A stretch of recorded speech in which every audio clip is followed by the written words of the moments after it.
Lynn, you know I love my coffee. Oh, I love my coffee too. Well, this year I have started a new morning routine to really up my ante, and that is with Trumetta with their mushroom coffee. Mushroom coffee? I know. It does not taste like mushrooms. Yeah, that's good. Yeah, mushroom coffee. It's made by Trumetta. They are a premium supplement company out of California that strives to make self-care easy. So they're putting really wonderful ingredients in your morning coffee that you'll take every day. We've got lion's mane mushroom for productivity, reishi mushroom for immune support. Of course, we've got some caffeine in there to give you the kick you need every day. If you feel like you need an uptake in your productivity, and who doesn't really, you will feel it every time you drink it.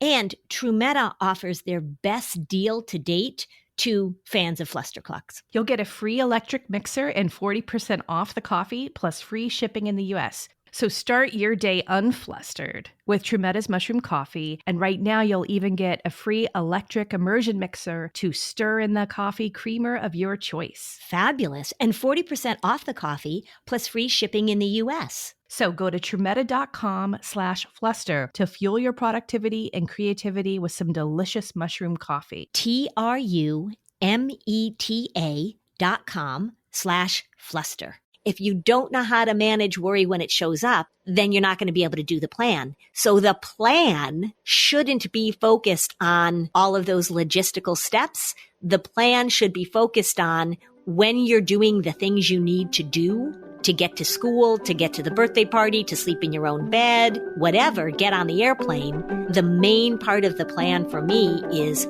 how do you respond when your worry shows up? That's the part of the plan. Welcome to Season 6 of Flusterclux with Lynn Lyons, where we talk about a family's anxiety and all the big feelings, too. We tackle the serious stuff without being too serious, and I'm your co-host, Robin. I'm Lynn's sister-in-law, and I'm here to ask your questions. And I'm Lynn Lyons. I'm an anxiety expert, speaker, mom, and author, and I've been a therapist for over 30 years. Parenting can be a Flusterclux, and I'm here to help you find your way. I'll give you concrete steps to take and the words to say.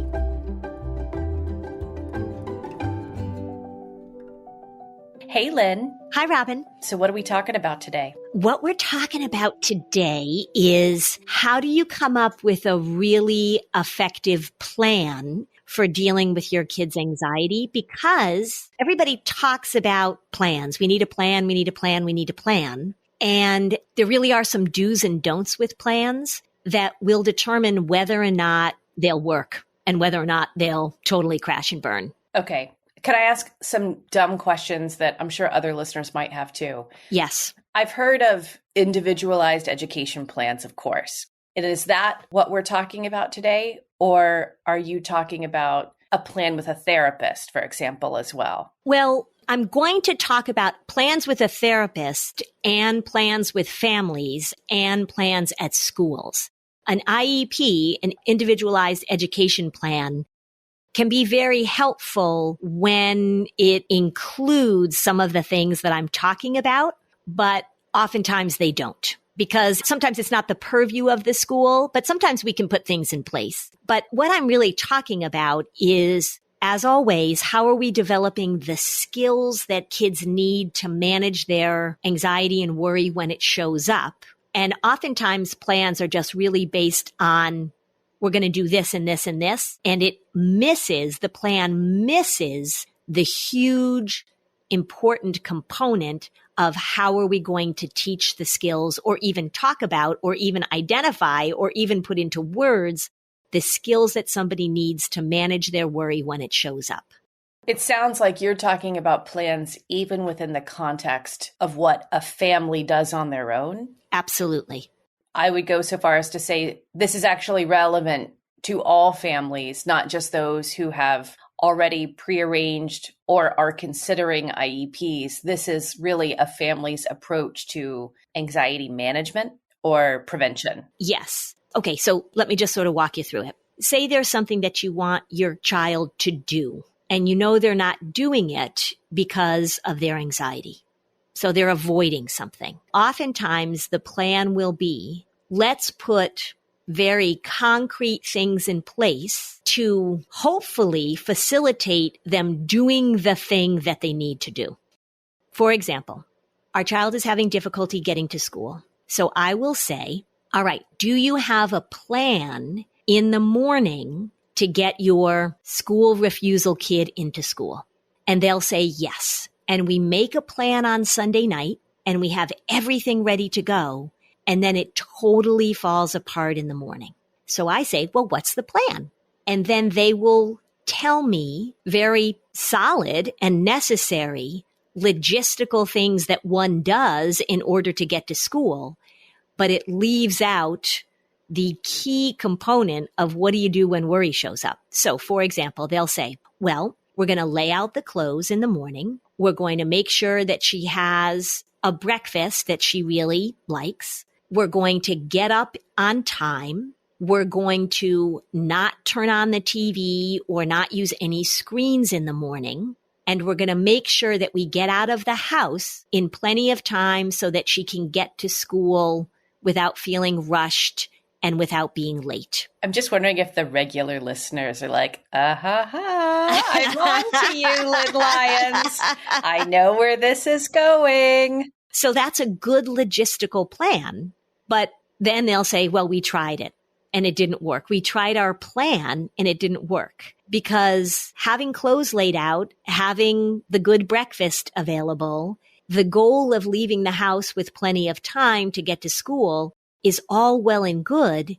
But if you don't know how to manage the worry when it shows up and starts to do its usual dance, then all of those plans, all of those steps fall apart. It's also that parents are trying to arrange and manage the outcome. We talk about outcome management as a way that many parents are okay with, but because they'd be like, oh, we're not worriers. We don't have anxiety, but I'm really committed to outcome management. The intention of that plan is to try and control an outcome and prevent certain feelings and emotions from happening, which is what you also call the elimination culture. Right. And also a part of that is that they're not even considering the huge part of this. So here's an analogy. Say the goal is for you to speak Russian. I say, okay, so this is what's going to happen. You're going to have an interview. Even if I said to you, Robin, next week we're going to do the podcast in Russian. And you were like, okay. I go, look, you're going to be able to do it. Here's the plan. When you get up in the morning, make sure that you don't have too much caffeine. Wear that really great green shirt that you have. Make sure that you get here 20 minutes early so we can make sure all our technology is working. And then we can do the podcast in Russian. Well, here's the thing. You don't know how to speak Russian. And that plan did not help me. That plan did not help you. Another analogy would be the goal is for you to star in a musical. And you're like, all right, I really want this to be successful. So this is what I'm going to do. I'm going to make sure that I book my hotel room well in advance for opening night so that I have somewhere to stay because I don't live in New York. I'm going to make sure that I have really comfortable shoes so that when I'm on stage, I'm not worried about my feet. I'm going to book hair and makeup so I look fabulous. I'm going to make sure that I have 7 bottles of water off stage so that I can make sure I stay hydrated so that opening night goes well. Now, you will arrive, you will have your comfortable shoes, you will have your hotel room, you will have your water, and you don't know the words to the play. Much less know how to sing. Correct. So if we keep putting plans in place that are really based on let's take these logistical steps that will lead to this ultimate thing. I mean, I could come up with a gazillion analogies. If you're afraid to fly, right, you can do all the things you need to do to make sure that your travel goes smoothly. But the issue isn't whether or not you have the ticket, whether or not you're in first class, whether or not you got there on time, whether or not you packed your snacks, whether or not blah, blah, blah, blah, blah. The issue is what does your anxiety do when it's time to get on the plane? And so I see a lot of plans that are full of those logistical steps, and they even might have rewards put in. So I could say to you, Robin, let's do next week's podcast in Russian. And if you can do that, I will give you $100,000. Okay, you're going to be super motivated to do that, but you still don't know how to speak Russian. So no matter what reward we put in place, if you don't know how to manage worry when it shows up, then you're not going to be able to do the plan. So the plan shouldn't be focused on all of those logistical steps. The plan should be focused on when you're doing the things you need to do to get to school, to get to the birthday party, to sleep in your own bed, whatever, get on the airplane. The main part of the plan for me is how do you respond when your worry shows up? That's the part of the plan. Let's take a break and we'll come right back. So a lot of people think that seeing a therapist or a psychiatrist would be helpful, but they're intimidated by the price, by the time that it actually takes to find one, to meet with them.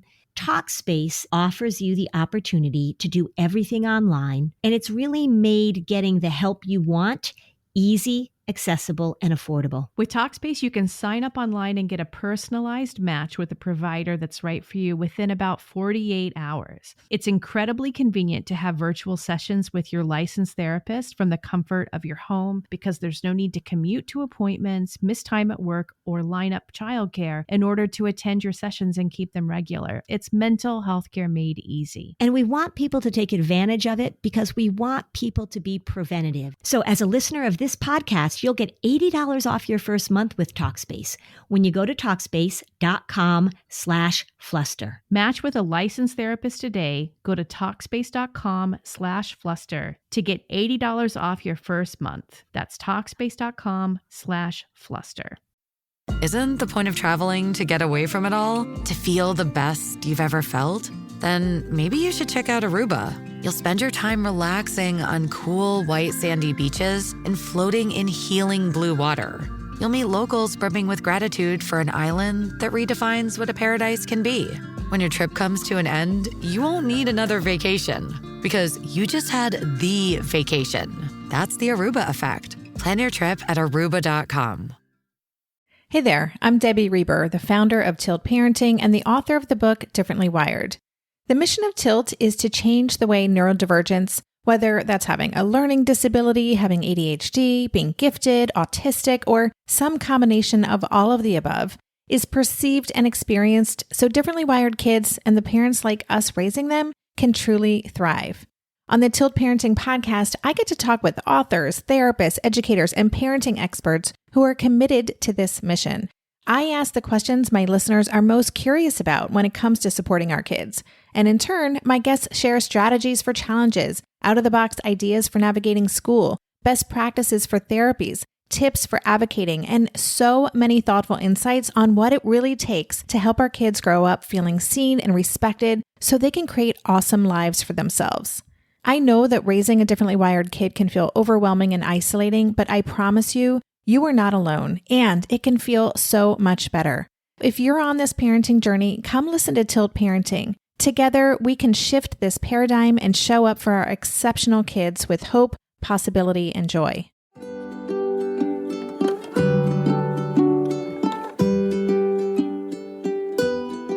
Okay, we're back. Okay, so I think listeners probably still don't know how to apply what you're saying to their world and their situation. Because if you've been listening to the podcast for a while, what I love as a listener of you and how I have interpreted what you say into my own world is that I see everything as skill-based. Mm-hmm. And it's so helpful and such a game changer when you think of all of these things as skills that are part of you rather than a personality, or something that can't be changed. The flying analogy, that's a great one because that also is very relevant to adults. There are a lot of adults who have flying anxiety, and they will think that there is a content-based, meaning something about their plane ride that they can do that's related to a fear of flying. Right. Or all the preparation that they do. Exactly. Is concrete preparation to be ready to get on the plane. Right. One of my best friends, she has a fear of flying. And we have flown together before in it. And we haven't flown together since the podcast, actually, because I think I did so badly the last time as a friend. So now it's like, if the difference between she and I sitting on a plane together is that we start to take off and she starts telling herself all of these scary stories about the plane and what could happen. Well before she takes off, by the way. Right. And so the skill of recognizing worry has shown up, what am I going to do? That's the thing. It's not really getting better at flying. It's getting better at recognizing that worry has shown up. Correct. If we take the flying example, this person, this friend of yours, is going to do all these things that are designed to mitigate the uncertainty about flying. I'm going to know where I'm sitting. I'm going to know what snack I'm going to have. I'm going to know who I'm flying with. I'm not sitting next to Robin next time because she totally freaked me, whatever. Okay, I love her very much. She also took flight simulation lessons so she would understand how to fly the plane. Correct, which is exactly. So then I'm going to take flight simulation lessons, and word to her, we don't want you flying in the plane, honey. We don't want you flying the plane. We want the pilot to fly the plane. So that's what I say when people say like, well, it's just a matter of control. I'm like, well, you don't know how to fly a plane. We don't want you in control. We don't want you anxious flyer going up and knocking on the cockpit door. Let me take over. It'll help my anxiety. All right. So all of the things that we do that are these surface things, right? They're these logistical things, these concrete steps we're going to take to make things go smoother. But if you don't know how to manage your worry when it shows up, all of those logistical things are not going to help with the problem. And again, I can give you tons of analogies. There may be a dentist that is really good at washing her hands and having nice music in the office when you go in, and has a very comfortable chair that you recline in, and has a wonderful dental assistant. And if she doesn't know how to do the root canal, you're kind of screwed. The main skill is when the worry shows up, how do you respond to it? I have a slide that I show when I'm giving talks, and it says, my big goal, changing the relationship to worry and anxiety. So if you have a child who, for example, is having difficulty going to school, okay, so we want to make sure we get up on time, and laying out the clothes can be helpful, and staying off screens is a good idea, and let's make sure that we have a good breakfast or whatever. That's all window dressing for the main skill, is that when worry shows up, we're going to give it a name. We're going to call it Frank. We're going to call it Sally. We're going to call it Joanne. And how are we going to respond to worry when it arrives? How are we going to have that conversation? How are we going to create that distance? The 3 X's, we're going to expect worry to show up. We're going to externalize it so we become an observer of the patterns. And then we're going to experiment by continuing to move forward. If talking to kids or practicing or role playing what to do when the worry inevitably shows up, if that's not a part of the plan, it's not a plan. Let's take school refusal. So let's say you've got like a 4th grader who doesn't want to go to school. Yeah. Is this the right path, or is this sort of falling into the same trap? I'm going to think about the worry is showing up because the skill that the child needs to practice, it's either maybe separation based or judgment based. Generally, uncertainty based. Right. So the meta level above that would be uncertainty. So would you be going down the wrong path if you're like, you're just afraid of separation, but there are all these other ways that we practice separation? Do you think that even naming it as a separation skill is useful, or a fear of rejection or judgment? Do you want us to go down those paths, or is that also too specific? No, I mean, I think there's a place for that, because I often talk with separation anxiety. I talk about the moment of goodbye. So when kids have separation issues, there's this big emotional moment when they're separating, we'll say, from a parent, this big emotional moment. And so we want to help define that moment. And again, that's saying when worry shows up during the moment of goodbye. So now we've put a little context, like we need the content in order to practice the skill. So if it's a separation thing, we're going to say, when you say goodbye to mom, when we drive up to the school, worry's going to show up. Worry's probably going to be there in the car on the way there. So worry's named Gladys. And I've had kids say, oh, what do you think Gladys is going to say? And they'll say, oh, when we make that last turn into the school parking lot, that's when Gladys really starts to chirp up. And so we say, okay, so Gladys is going to show up. Gladys is going to say, you can't handle it. You can't be away from mommy. This is terrible. This is a disaster. And then we know we're going to have those big feelings because Gladys is going to be right there. And so what are we going to say to Gladys? Gladys, we knew you were going to show up. This is what you say. This is how you operate. And we know you might even cry a little bit. You might even feel sad when you're saying goodbye to mommy or daddy. That's the moment of goodbye. And then we're going to keep moving because there's the logistical plan. You're going to drive up, you're going to say goodbye, and your child is going to hopefully get into school. So we don't want to make the plan free of worry showing up and throwing its grenades and big emotions, right? That's a part of the plan. So we can talk about the content. Say, for example, a child is having a real difficult time doing a presentation in class. And so if we go just to logistics, right, we're going to prepare. We're going to make sure that you know what you're going to say. Maybe we're going to put an accommodation in place that you only have to give your talk to 3 people at first, which is actually not a bad place to start if we're going to build on that, parenthetically. And then we're going to do this and this and this. Fine. We want to prepare. We want to practice it. And then we also want to make sure that part of the plan is when you're standing up or before you stand up, what's worry saying to you? What's the story it's telling, just like your friend on the airplane? And how are we going to respond to that story? And how are we going to expect that story? And how are we going to make that story less powerful? If you don't address the story that the worry is telling as a core part of the plan, you're not going to get anywhere. Got to address what worry says when it shows up and how we change our relationship to it. Mm-hmm.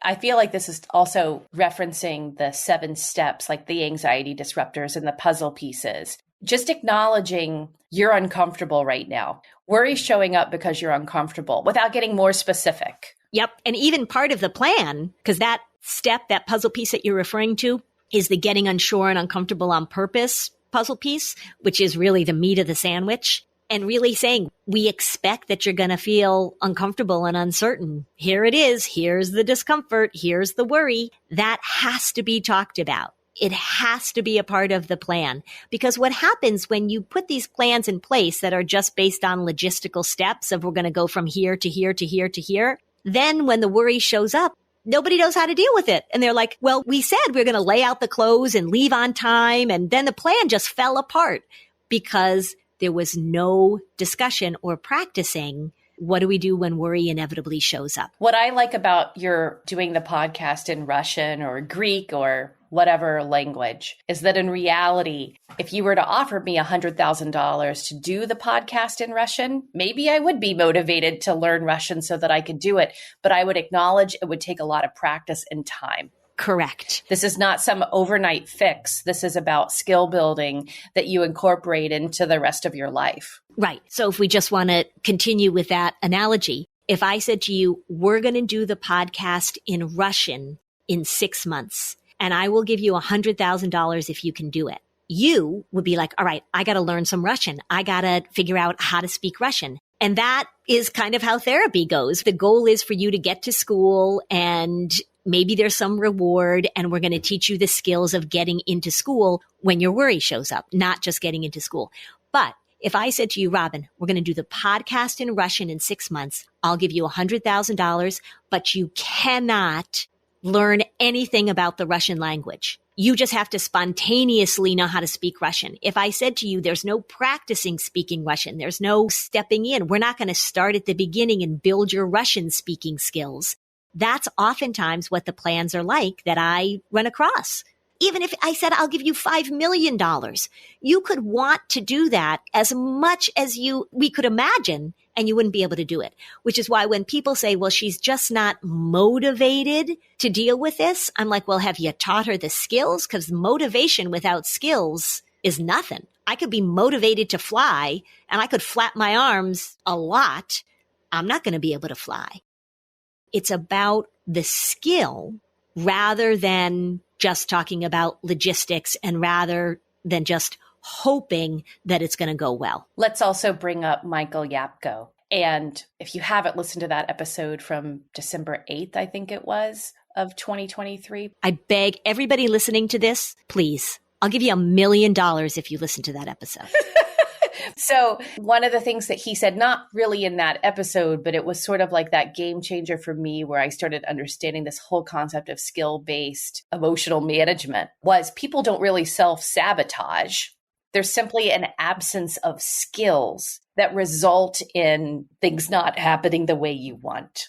Right. Yes. I'm so glad you brought up that term, because a lot of times when there's a plan in place that it's just logistical, like I've described, but we haven't built the right skills for the job, then we do start using these terms of self-sabotage.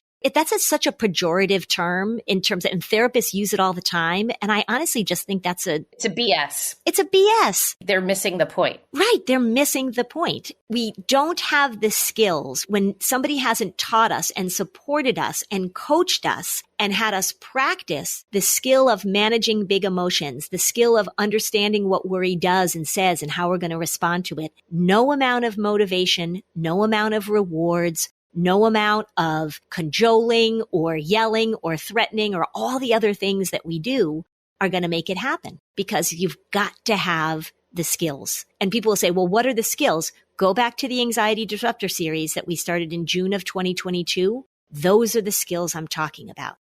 I talk about skills all the time. So, Lynn, it seems like the expression is the best laid plans. Yes. And it sounds like it's so easy to get off track from the very beginning. I mean, and I think that's what you're addressing. And, this is kind of reminding me of a listener question that we received that's a little tangential and yet very relevant to everything you're saying. So I want to read this, and I think you can maybe help the parents set their plan up a little better for success from the beginning. Okay. I hope you have advice about how to help my son, who's 10, be able to talk to his telehealth therapist without me or his father sitting beside him. His therapist thinks it's very important that he speak to her alone, since we're on week 10 and he hasn't really opened up to her. He looks to me for every answer, for instance, and flat out told her no when she requested he be without us in the room for at least the first half hour next week. We are his security blanket, and he is already having anxiety about us being in another room. This has been par for the course his entire life, and I know he does so well at school when we're not present. How can we help him with this transition that isn't a big deal to most, but is terrifying to him? Okay, so this would be a good example of coming up with a plan where I don't know if there are any skills, or I don't even know what the purpose of the plan is. Okay, you can imagine, here's what I'm going to say. Well, maybe you can't imagine. I'm going to say it anyway. I would say if I were supervising this therapist, I would say in 10 weeks, and I get this a lot from people, they'll say, but we know it's just the beginning. It's only 8 weeks, or we know we've already been seeing them for so many weeks. That's not really the issue to me. The issue to me is if this kid has some separation anxiety from his parents, if the goal is you have to sit with the teletherapist without your parents in the room, okay, I'm going to be focusing on a bigger goal. How do we help these parents and this child deal with the fact that forever and ever, the parents have been, as they referred to, the security blanket? So I don't actually even care if the kid is in the room. I don't care who is sitting there, whether it's the child alone or the child with the parents, if there haven't been any broader skills that are addressing the problem in life. So what you're saying is you'd rather just have the parents alone with the therapist? Is that what you're saying? Well, sure. I mean, that's a good option. What I would say to this therapist is, what are the skills and the homework assignments and the things that you've been teaching this family so that this boy can be away from his parents? Now, he goes to school and he's fine when they're not there. But maybe in the house, he follows them around the house. Maybe he doesn't let them go into another room. We've done several episodes on this. What is the plan to deal with the family's problem? Because if the therapist just says, the goal is for him to be able to sit with me, with the parents not in the room, okay, what the goal is how do we teach the broader skills so that this child is able to separate from the parents? So just announcing to a kid, we're going to meet without your parents, and the kid says no, well, then right away, as a therapist, you've got several assignments that you'd want to give the parents. For example, at the very beginning, I would want the parents to keep track of how much they accommodate his behavior. I would wonder, have they externalized the worry? Have they talked about, again, the relationship to his worry, what it says when it shows up? And then during the week between appointments, there would be all sorts of daily, multiple episodes of daily practice of the child going to a different room. They can make it a game. They can make it playful. So in other words, there's a goal here, and the plan has to be to teach the skills so this child can separate from his parents. There's nothing in this question that indicates skills have been practiced or taught, but that's a key thing that we need to look at. Doesn't this go both ways, though? Because you always say you really don't even want to see a child without the parents. And if the parents and the child have created this pattern, this dynamic of attachment, both the parents and the child need new skills. Right. That's why I said the very first thing I would do would be to have the parents pay attention for a week of how often they accommodate this behavior. And they might not even realize their role in this. I mean, most parents don't, right? Yep. So this is a fine goal to say, okay, so part of our practice is that during our telehealth session, the parents have to be in the other room, right? That's a fine assignment to give. But what are the skills that they've been working on for 10 weeks? It's sort of that same thing when I was saying at the beginning is the goal is for my child to be able to go to school because they're school refusing. And you're doing all these things like laying out the clothes and getting breakfast ready. What are the skills of managing the worry when it shows up? That would be my question to this question. The other thing, too, that is interesting about this that I hear all the time is that the parents said it's been 10 weeks and the child hasn't opened up to the therapist. I hear that all the time. What does that mean? Why does a child have to open up to the therapist? Right? I don't care. I don't care if a kid opens up to me. About what? He's a 10-year-old boy. I want to teach the family skills so that in their family, they can break out of this pattern. I don't care if a kid opens up to me. I've had kids who they're very quiet and I talk to them about how this thing works. And then I give the family an assignment to do. What if the child refuses to participate? That I'm going to work with the parents to make sure that they're developing the skills. But there doesn't need to be opening up. Do you find that it's just as easy to do that with the non-participating child present? Yeah, they just sit there. Do they soak some of it up, you think? Yeah, I'll tell you, when you're talking about a kid, they're hanging on every word. Now, and sometimes what's funny is I'll be saying things to the parents like, I want you to do this, and then we're going to do this. And I can see the kid's face getting angrier and angrier, right? Because I'm going to interrupt this pattern. Sometimes they go over and whisper into the parent's ear, you better not listen to this crazy person, whatever they say. And that's totally fine. And I'm also very open about it. I say, look. Didn't you have one who was like, I hate her? She left and she was walking down the stairs with her mom. I thought it went pretty well. Yeah. And she turned to her mom and said, I hate this lady. But that's okay. And I'm very upfront about that because I will say, look, your worry doesn't want me to interrupt this plan at all. And so here I am telling your parents how not to accommodate your worry. Here I am telling you, I don't want worry to boss you around. Well, worry is a cult leader. And worry says, hey, Lynn Lyons here is trying to get you guys away from me. I'm not going to stand idly by and let that happen. All of that is very upfront. If this therapist is saying to this family, look, here's what we're going to do. This is a way we're going to practice during our session. We're going to have mom and dad be in another room. And I'm going to talk to you and let's see what happens. And then we can talk to worry when it shows up, et cetera, et cetera, et cetera. I don't get the gist from this question. The therapist saying, I want this child to sit with me and open up to me for a half an hour. Are the skills being practiced for 10 weeks? What are the skills that have been practiced? Is there some sort of rewards? Have they gone through the puzzle pieces? Does this child know how worry works? Do they know the anxiety cycle? There's so much we can do rather than just announcing this is the behavior we're going to do. Again, if you had your kid in piano lessons and nobody was teaching them how to play the piano, then you wouldn't say the goal is after 10 weeks, This child hasn't practiced at all. They haven't touched the piano. I haven't taught them anything about playing the piano. But after 10 weeks, I expect them to be able to play a sonata. You'd be like, well, how's that going to happen? So there has to be practice. There has to be a plan that is based on the relationship that you have with worry. Not just the outcome we want, but how do we change the relationship? That's the key. It seems like when she talks about this longing for the kid to open up to the therapist, she's probably also falling into a bit of a content trap, thinking the why and what you're worrying about and the history of the worry and all of that, and simplify it. It doesn't matter. Doesn't matter. Yeah. When people say, we have to get to the bottom of this, or we have to get to the source of this, she says this has been the case all his life. So there could have been something that happened. Odds are that this is a kid who's just sort of got this separation anxiety. They've had it for a long time. As I say, different kids come out wired in different ways, right? Some kids come out like chihuahuas. Some kids come out like golden retrievers.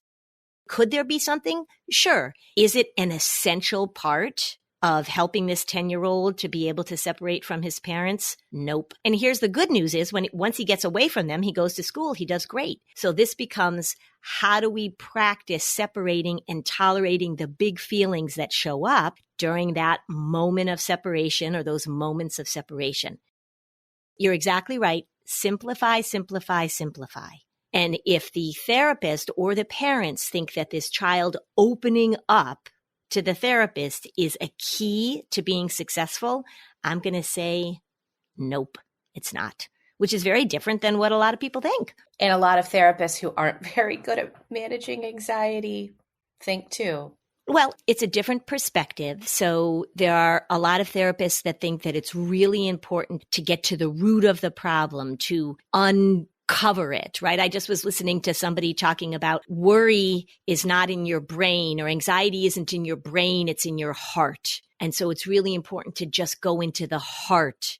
I'm like, well, there are a whole lot of cognitive thinking patterns that actually create the symptoms. So we certainly have physical symptoms, and it certainly runs deep for some people.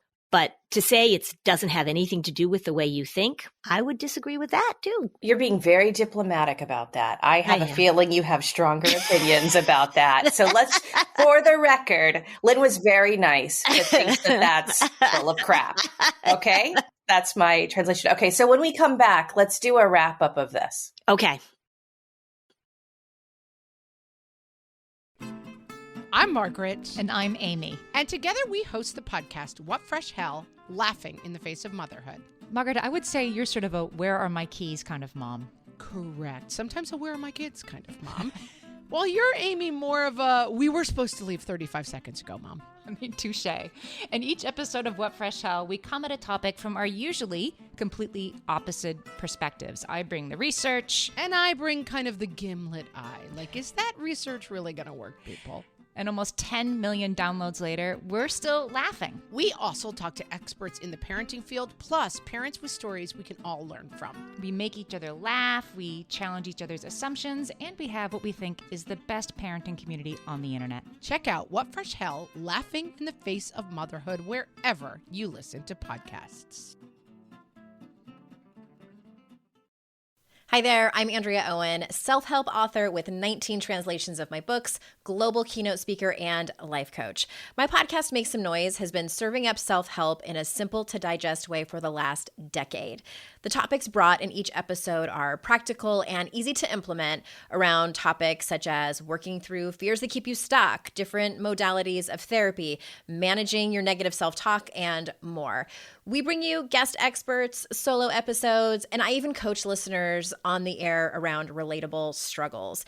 I also do my best to weave my sense of humor into some heavy topics because, let's face it, life can be pretty hard, and it's so much better when we can have some fun while walking through our challenges.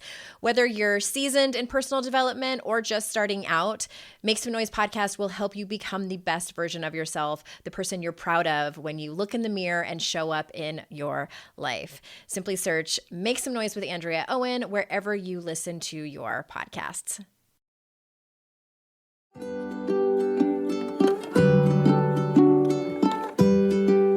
Okay, so now back to the show. Okay, you ready? I'm going to sum it up. These are all the things that I want people to pay attention to when they say to me, we need a plan. If the school says we need a plan, if the therapist says we're coming up with a plan, this is what I want you to think about. If it's only a logistical plan and there is no understanding of how anxiety works, you're not going to get anywhere. So that cycle that I talk about, which is in the kids video on my website, and that is in Anxious Kids, Anxious Parents, and that's in the Anxiety Disruptor series, understanding how it works is critical. The goal is to focus on how we're moving forward based on practicing skills. So it's not just an announcement of outcome and what we want. It's what are the skills that we're going to practice, the skills of stepping in and the skills of changing your relationship with the worry. If there is no practice or role playing the skills, it's not going to work. Here's the difference. We're not going to practice getting on the bus on time. We're going to practice managing worry when the bus pulls up. A very important difference. Kids know how to get on a bus. They know how to literally walk up the stairs onto the bus. What they don't know how to do is manage those big, sometimes overwhelming thoughts and feelings and sensations. The plan needs to be full of skills and hope. But if a plan is just full of hope, it's not going to work. You may wish and hope and really want it to be okay. You may be the most loving, supportive, caring parent. You may give your kid a wonderful pep talk about being able to get up in the morning and get to school, and we're going to do this. But again, I could give Robin the best pep talk in the world, and she's not going to be able to do the podcast in Russian, no matter how good my pep talk is. You want to be encouraging, but it has to be full of skills. Behavior charts, where we give rewards if you do this thing, don't work unless it's targeted towards skills. Rewards can work, little playful rewards and charts. Remember, they last about 1 to 2 weeks before people get bored with them, but it has to be targeted on the skill you want. If I were making a behavior chart for Robin to be able to do the podcast in Russian, I would reward her for practicing her Russian, not for showing up and speaking Russian on the podcast. So rewards for skills, not for outcomes, particularly at the beginning. And if there are no clear goals, if you say the goal is to get to school, that's too broad. The goal is to be able to be in your room by yourself. Okay, I get it, but it has to be broken down into steps. The goal is to be able to go upstairs without mommy and daddy, to be able to give worry a name, and to have practiced your responses to worry when it shows up. That's what the plan has to look like. I'll give you another quick example. If you've got a child who's very somatic, so they're having a lot of physical symptoms and they're going into the nurse all the time, the plan might say the goal is for him not to visit the nurse during the day or to decrease his visits to the nurse during the day. If that's the only plan, that's an outcome-based plan. That's just like the goal is for Robin to speak Russian. If we give skills, so when you walk into the nurse's office to visit the nurse, one of the steps, one of the skills is I'm going to walk into the nurse's office and I'm going to say, Mrs. Jenkins, my worry is bugging me and it's making my tummy hurt. And then Mrs. Jenkins is going to say, oh boy, Sammy's showing up, isn't he? Okay, what are we going to say to Sammy and how are we going to get you back to school? Skills, skills, skills. A plan without skills to address worry is not going to work. I wonder if people will think that there's any significance of all of our references to Russian in this podcast. I just chose Russian. I could have chosen anything. Analogies are helpful and people are less defensive when they can understand something out of their own particular content. They feel less defensive, so it works. It does. Yeah. Thanks for listening. And if you found this podcast helpful, please give us a 5-star review on Apple Podcasts. It helps other people find this information. And if you'd like to dig deeper on any of these topics, we have specialized playlists on our Spotify profile, and the link is in the show notes. Topics like teens, depression, and OCD. Bye, Lynn. Bye, Robin. Are you overwhelmed by the things that get in the way of you doing what you want to do? Are you looking for ways to simplify life to better align with your values? Do you want to create space in your schedule so you have room for more of the good stuff? Play, joy, relationships, gratitude, and more? If you answered yes to any of these questions, I invite you to check out Edit Your Life, a podcast to help you edit the unnecessary from your life so you have more room to enjoy the awesome. Through episodes with me, Christine Coe, and a range of super smart, compassionate, and thoughtful guests, you'll come away with big picture insights and practical ways to declutter your home, schedule, and mental space without getting bogged down by perfection. I have always believed that small moments and actions matter tremendously. My goal is to help you find agency and space in your life through doable baby steps that will leave you feeling accomplished instead of overwhelmed. Check out Edit Your Life wherever you enjoy your podcasts.